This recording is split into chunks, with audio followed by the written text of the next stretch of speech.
Hello guys, welcome to my channel. This is me लवी बियाल और आज हम किल माई लव का सेकंड एपिसोड एक्सप्लेन करने वाले हैं। स्टार्टिंग के सीन में हमें पास का सीन दिखाया जाता है जिसमें बिल्डिंग के नीचे कुछ आदमी खड़े हुए थे। सेकंड मेन लीडर वो भी खड़ा हुआ था। तभी वो कहीं पे ऊपर देखता है तो ऊपर जो हमारा फर्स्ट मेन लीडर है जिंग, वो वहाँ पर बैठा होता है और तभी वो अपने डैड से कहता है डैड वहाँ पर ऊपर कोई है। तो उसके पापा उसे वहाँ देखते हैं और कहते हैं वो तो असिस्टेंट जिंग है, हथियारा जिंग। और वो कहते हैं हथियारा जिंग। तो इस पर वो उसे बताते हुए कहते हैं कांटों से भरा जीव, उसे उपाधि भी दी जाती है। वह गंदे और घिनौने अपराधियों का सफाया करने में माहिर है। अंतर्राष्ट्रीय अपराधी, मानव तस्कर और डार्क वेब पर अपराध करने वाले लोगों को ये निशाना बनाता है। यह है कि तुम इसकी मौजूद पहले से ही महसूस कर सकते हो। इसका मतलब है कि तुम्हें सचमुच अपने परिवार का विशेष रक्त विरासत में मिला है। उसका पापा उसे उसके नाम से बुलाता है जोसन और कहता है भविष्य में अगर हमें किसी को काम पर रखना पड़े तो जिंग जैसे आदमी को ही रखना समझे। तो इस पे जो जोसन है वो पूछता है क्या पापा आपने जिंग से सिवाय ली थी। तो इस पर जो उसका डैड है वो हंस के कहते हैं तुम्हारे पापा उनके पुराने और वफादार ग्राहक हैं और वह हमेशा अपना काम पूरी तरह बेहतरीन ढंग से पूरा करता है। इस बात पर जो जोसन है वो बोलता है कि तो हम उसे खुद को प्रोटेक्ट करने के लिए क्यों नहीं कहते। तो इस पर जो उसका डैड है वो कहते हैं कि बेटा अभी हमारे पास उसे अफोर्ड करने के लिए अभी मनी नहीं है। इसके बाद हमें जोसन दिखाया जाता है जो जिंग को घूर रहा होता है। जिंग जैसे उसे देखता है तो वो थोड़ा सा डर जाता है और अपने पापा के पीछे छुप जाता है। इस पर जो उसके फादर है वो कहते हैं कोई बात नहीं जोसन, कुछ नहीं होता।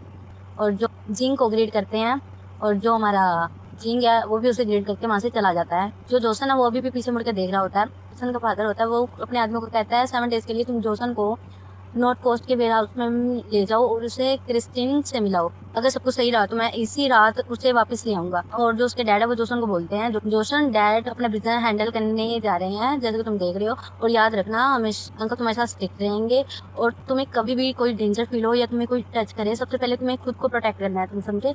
इस बात पर जो जोसन होता है वो हाँ करता है और उसका फादर है जो उससे बात बाय करके चला जाता है। तो इसके बाद जो हमारा छोटा सा नन्हा सा जोसन है वो बॉडी गार्ड्स को बोल रहा होता है डैड ने कहा कि जिंग जो है वो बैड लोगों को मारता है, पक्का गुड पर्सन है, तो हम उसे अपनी हेल्प के लिए क्यों नहीं पूछते, वो जरूर हमारी हेल्प करेगा। तो इस पर जो उसके बॉडीगार्ड है वो बोलते होते हैं ये यूजलेस है, ओल्ड मास्टर ऑलरेडी टायर्ड है और साथ ही जिंग जो है अनदर मिशन पे और जब भी वो अपनी जॉब पर होता है तो उसे किसी बात का होश नहीं रहता। तुम्हारी इन्फॉर्मेशन के लिए बता दूं जो जिंग है वो ज्यादातर वेस्ट स्ट्रीट के आसपास ही होता है। बट यंग मास्टर आपको नहीं लगता, आपको इन सब चीज़ों के बारे में नहीं सोचना चाहिए। और वो बॉडीगार्ड है वो उससे कहते हैं ये सभी प्रोफेशनल किलर होते हैं जो एक जान के लिए दूसरी जान को मारते हैं और उनसे पैसे लेते हैं। और वो कहते हैं कि जिंग जो है वो भी इन सभी में से एक है जो खुद को डेंजर में डालकर अपना मिशन पूरा करता है। तो इस पर जो हमारा जोसन है वो थोड़ा सोचने लग जाता है ऐसा क्यों है। बट जब उसने मेरी तरफ देखा था मुझे पक्का बिलीव है वो एक अच्छा पर्सन होगा। कट्टू सीन हमें वो प्रेजेंट का सीन दिखाया जाता है। जो जोसन है वो सोफे बैठा होता है और वो सोच रहा होता है ये कब उठेगा। और जैसे ही जो हमारा जिंग है उठने लग जाता है और तभी हमारा जो जोसन है वो बोलता है फाइनली तुम उठ गए। जिंग है वो उठता है और कहता है तुमने मुझे क्या पिला दिया था। और वो कहता है क्यों। तो उस पर जो जोसन है वो कहता है तुम मेरी तरफ इस तरह से क्यों देख रहे हो। इस बात पर जो जिंग है वो कहता है कि तुम मुझसे क्या चाहते हो जोसन। तो इस पर जो जोसन है वो कहता है मैंने आपको कहा तो था पहले, मैं वो सब कुछ चाहता हूँ जो आपसे बिलोंग करती हैं। और वो साथ में कहता है मैं ऐसा क्यों चाहता हूँ वो आपको वो भी पता है। मैं उस क्वेश्चन के बारे में सोच रहा हूँ पूरे पास्ट 10 ईयर से। सो मैंने डिसाइड किया कि मैं सबसे पहले आपको फाइंड करूँ और फिर आपके पास से उस आंसर को। आप ये कह सकते हैं कि जिसने मुझ पे काइंडनेस दिखाई उसी का मैं ही दुश्मन बन गया। तो इस बात पर जो जिंग है वो कहता है पर तुम क्या कर रहे हो। और इस बात पर जो हमारा दोस्त है वो कहता है इस वक्त मैं एक बहुत बड़ी डिज़ायर को अपने अंदर लिए बैठा हूँ जो दिन ब दिन पूरे 10 ईयर्स से बढ़ती ही जा रही है। और उसके पास आगे कहता है लेकिन मैं उसे टच करने से डरता हूँ, मुझे डर लगता है कि मैं उसे तोड़ना दूँ। लेकिन अगले ही पॉइंट मुझे ये भी डर लगता है कि अगर मैं उसे ना छूँ तो वो कहीं डिसअपेयर ना हो जाए। और वो जो जोसन है वो कहता है ब्रदर जिन क्या तुमने ऐसा नहीं लालसा महसूस किया जो पूरी तरह से इंसान को बेबस करते।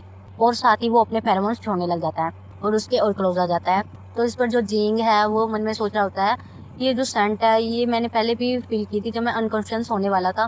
कट्टू सीन हमें पास का सीन दिखाया जाता है जिसमें कुछ आदमी खड़े हुए थे वो बोल रहे थे मैंने असिस्टेंट जिंग से ऐसा एक्सपेक्ट नहीं किया था कि वो एक पुलिस मिस्टेक कर देंगे। तुम्हें नहीं पता कि यहाँ कितना बड़ा डेंजर है और तुम एक अल्फा चाइल्ड को पीछे बचाए हुए हो। वो एक स्पेशल ब्लडिंग अल्फा है, उसके फादर कौन है और तुम्हें नहीं पता कि वो तुम्हें थ्रेट कर सकता है कि तुम 70% अफेक्टेबल हो ओमेगा और अल्फा से, हालांकि तुम बीटा हो तब भी।